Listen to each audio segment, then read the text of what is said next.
Hello friends, केम छो? तमने बधाने जय अंबे।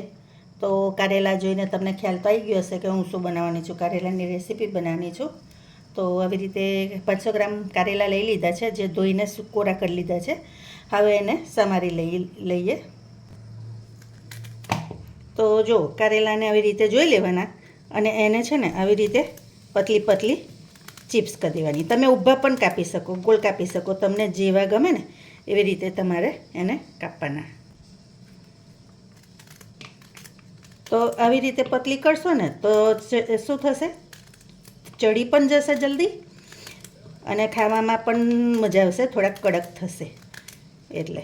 અને જો હું જે ટિપ્સ આપીશ ને એ તમે ફોલો કરશો ને તો તમારા કારેલા જરાય કડવા નહીં લાગે અને બીજું કે એકદમ ક્રન્ચી થશે। અને જો તમારા બાળકોને કારેલા, તો કોઈ બાળકને કારેલા ના ભાવે, પણ આવી રીતે બનાવીને આપશો ને તો એ લોકો પણ ખુશે ખુશે માગીને ખાશે એવા થશે। તો હું બધા કારેલા સમારી લઉં।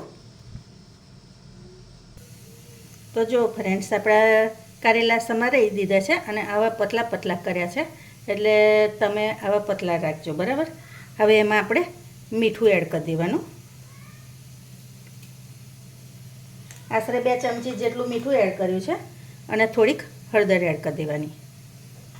હવે આપણે એને બરાબર મિક્સ કરી લેવાનું। આ સ્ટેપ કરવું જરૂરી છે, કારણ કે આનાથી થોડુંક જે કડવાશ વધારે પડતી લાગતી હોય ને એ ઓછી થઈ જાય। હવે આપણે આને 10 થી 15 મિનિટ રેસ્ટ આપીશું। આવી રીતે બરાબર મિક્સ કરી અને રવા દેવાનું। તો હવે આપણે એને રવા દઈશું।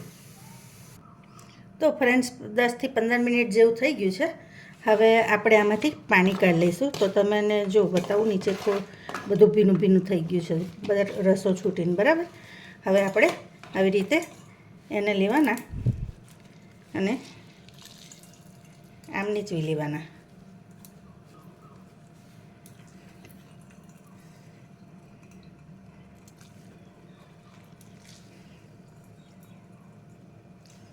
આવી રીતે નીચવી લેવાના। પછી તમે ખોલશો ને એટલે હવે આખા જ થઈ જશે, એ નહીં રહે।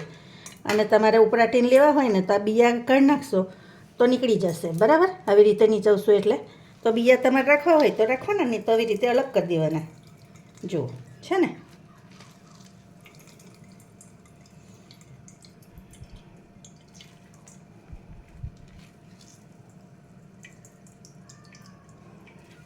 તો આવી રીતે દાબીને બધું નીચવી લેવાનું પાણી એનું।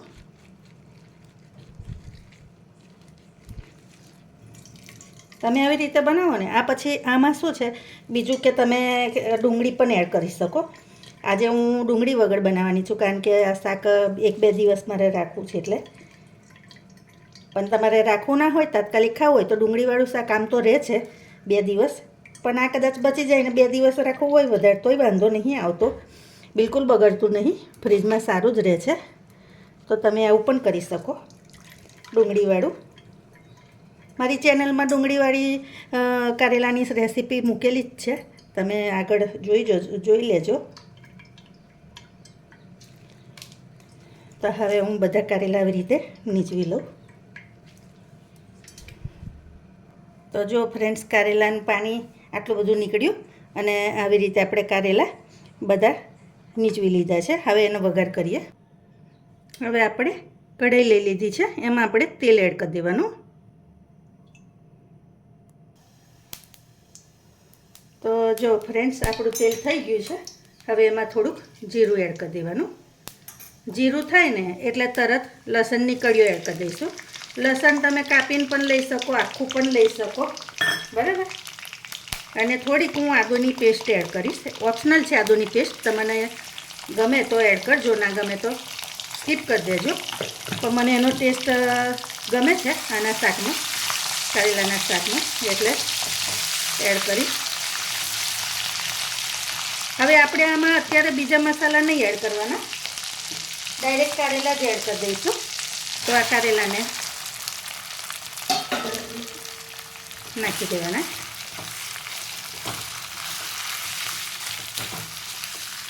હવે એક વસ્તુ કારેલાનું શાક બનાવીએ ને તો ખાસ યાદ રાખવાનું, તમારે કડવું ના બનાવવું હોય ને તો એને છે ને ખુલ્લું જ થવા દેવાનું, બરાબર? એને ઢાંકવાનું નહીં. ઢાંકશો ને તો આની કડવાશ અંદર એડ થઈ જશે તો તમને બહુ કડવું લાગશે શાક. એટલે હંમેશા કારેલાનું શાક બને ને ત્યાં સુધી ધીમા તાપે થવા દેવાનું અને આવું ખુલ્લું જ થવા દેવાનું. તો જો ફ્રેન્ડ્સ, આપણે શાકને થતાં 10-15 મિનિટ જેવું થઈ ગયું છે. હવે એના રૂટિન મસાલા કરી દઈએ. તો આ ધાણા જીરું છે એ આપણે એડ કરી દેવાનું. હળદર છે એ એડ કરી દઈશું, થોડીક જ કરવાની. આ મરચું છે, તીખું મરચું છે એ એડ કરી દઈશું. અને આ કાશ્મીરી મરચું છે એ એડ કરી દેવાનું. હવે આપણે એને બરાબર મિક્સ કરી લઈશું. હવે આ ટાઈમે જ આપણે છે ને તો એના અંદર ગોળ અને મીઠું બંને એડ કરી દેવાનું. હું તમને બતાવું. તો પહેલાં હું ગોળ એડ કરી દઉં છું. તો ગોળ તમે તમારા ટેસ્ટ પ્રમાણે તમને જેવું ગળ્યું ગમતું હોય ને એવી રીતે રાખજો. અને થોડુંક મીઠું એડ કરી દઈશ. આપણે મીઠું થોડુંક ઓછું રાખવાનું, કારણ કે જ્યારે નીચવ્યું ને ત્યારે પણ થોડુંક એડ કર્યું હતું, બરાબર ને?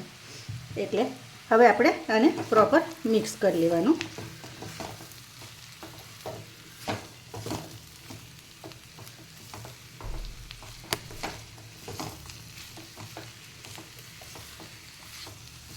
હવે હજી આપણે એને ધીમા તાપે આવી જ રીતે ખુલ્લું થવા દઈશું. એકદમ ક્રિસ્પી ના થઈ જાય ને, ક્રિસ્પી ત્યાં સુધી, બરાબર? તો જો ફ્રેન્ડ્સ, આપણા કારેલા રેડી છે. આવી રીતે થવા જોઈએ, આટલા કડક. હજી તમારે વધારે કડક કરવા હોય ને તો તમે કરી શકો, પણ હું આટલા જ રાખીશ, બરાબર?